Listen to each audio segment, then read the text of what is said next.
ये वीडियो बच्चों के लिए बहुत ही लाभप्रद है। बच्चे समय का उपयोग नहीं करते हैं। तो आइए चलते हैं। समय जो है बहुत ही इम्पोर्टेंट होता है। तो हर आदमी को, हर बच्चे को, हर स्टूडेंट को ध्यान में रखना चाहिए और उसके हिसाब से ही काम या तैयारी करनी चाहिए। तो चलते हैं टॉपिक की तरफ। नमस्ते एवरीवन, कैसे हो आप सभी लोग। आशा करता हूँ आप सभी लोग मस्त और व्यस्त होंगे। एक बच्चा, मीन्स एक लड़का जो 9th और 10th में पढ़ रहा था और उसके मम्मी पापा उसको पढ़ने के लिए बहुत बोलते थे, लेकिन फिर भी वो बोलता था कि माँ अभी क्या करना है, एग्ज़ाम आएगा हाफ ईयरली का, मैं एक दिन पहले पढ़ूंगा और पेपर में कर दूंगा। तो मैं अभी से तैयारी क्यों करूं, अभी खेलने खाने दो ना। तो वो ऐसे करता रहता था। और क्या होता है, हाफ ईयरली आने पर उसकी तबीयत खराब हो जाती है।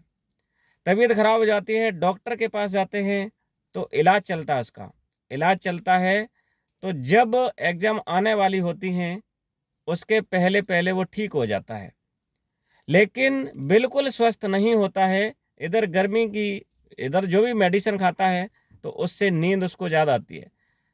तो पेपर होता है तो उसमें वो कुछ भी याद नहीं कर पाता है और वो धीरे धीरे एग्जाम करके आता है।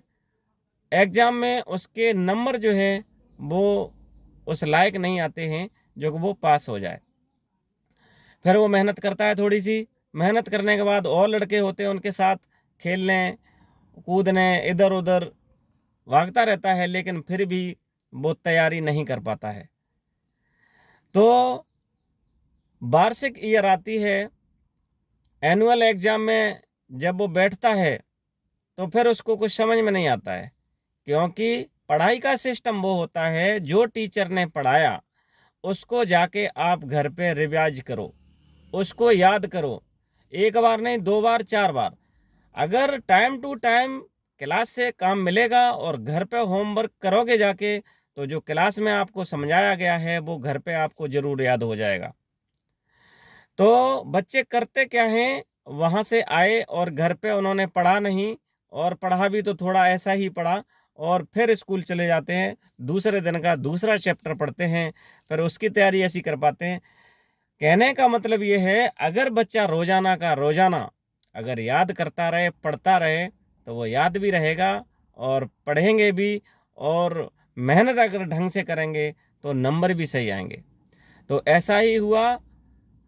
लास्ट में जब एनुअल एग्जाम था, उसने ढंग से फिर तैयारी नहीं कर पाई और बच्चा फेल हो गया।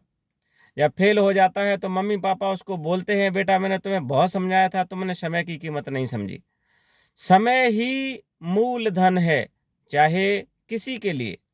मान के चलो, अगर ट्रेन आपकी सुबह 9 बजे की है और अगर आप घर पे ही 8 बजे जागोगे, फ्रेश कुल्ला दातुन करके, आप कितने बजे पहुंचोगे? तो ट्रेन आपकी छूट जाएगी। ट्रेन और अर्ली मॉर्निंग की है सुबह, तो अगर सोते ही रहे तो ट्रेन निकल जाएगी। तो समय जो है बहुत ही इम्पोर्टेंट है। इस पर, ये समय जो है ना, सब किसी पर लागू होता है। तो मेरे बंधुओं, ध्यान रखिएगा, समय कभी रुकता नहीं है। हम सो जाएं, कुछ करें न करें, पड़े रहें लेटे रहें, लेकिन समय की घड़ी वो टिक टिक टिक टिक टिक टिक करके अपना समय पूरा निकालती रहेगी और आप लोगों को आलसी बनाती रहेगी। क्योंकि मेन चीज है कठिन परिश्रम। जो कठिन परिश्रम करता है वही आगे जाता है, जो आलस करता है वही गरीब रहता है, वही बीमार रहता है, वही निर्धन रहता है। तो मेरी आपसे सभी लोगों से रिक्वेस्ट है कि मेहनत जितनी आप करोगे उतनी ही आपकी उन्नति होगी। थोड़ा सा समय भले ही लगे, मान के चलो, जैसे अगर आप कोई भी काम कर रहे हो उसमें सफल नहीं हो रहे, ऐसा नहीं है कि आप विफल ही होते रहें, नहीं। समय ऐसा भी आएगा, आप जो भी कुछ करोगे वो आपका एक एक रुपया या एक एक जो भी है वो बढ़ता जाएगा।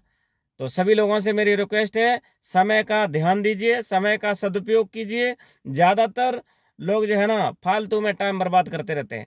कुछ लोग तो मैंने ऐसे लोग देखे हैं, कोई भी काम नहीं है, सुबह से बैठ जाते हैं, शाम तक ताश पे ताश खेलते रहते हैं उनमें कोई हमें पता ही नहीं चलता ये करते क्या है, और नहीं उसमें खाना न पीना न कुछ भी, सारा कुछ छोड़ देते हैं।